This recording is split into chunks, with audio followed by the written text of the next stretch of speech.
ايه الفرق بين الراجل والست لما بيجوا لللايف كوتش عميل. كعميل في مم. اول جلسة؟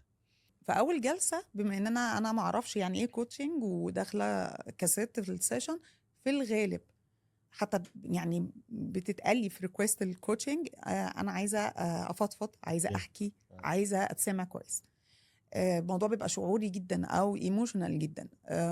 بعد شويه بقى بحس انه لا خلاص، هي بتبقى ما بتفرقش الست او راجل. الراجل لا، بيبقى جاي عايز نتيجه، عايز حل عملي، عايز يشوف كمان الموضوع ده بيجيب نتيجه ولا لا. يعني بيبقى عنده داوت دايما انه الكوتشنج هيجيب نتيجه ولا لا. وعشان كده حتى يعني مش عارف تتفق معايا في ده ولا لا، انه العملاء الرجاله نسبتهم اقل كتير من صح، العملاء لسه كنت الستات لما انت قلتي عنده شك صحيح. اصلا في القصة اه. نفسها. صح صح. لكن بعد كده المفروض انه خلاص انا خدت اول سيشن كوتشنج، فهمت وادركت الهدف من السيشن نفسها.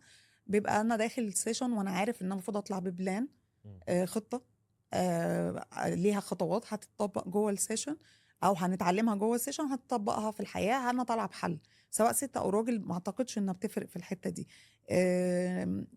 لكن في البدايه لا، الشعور هنا دومينانت، هنا العقل اكتر.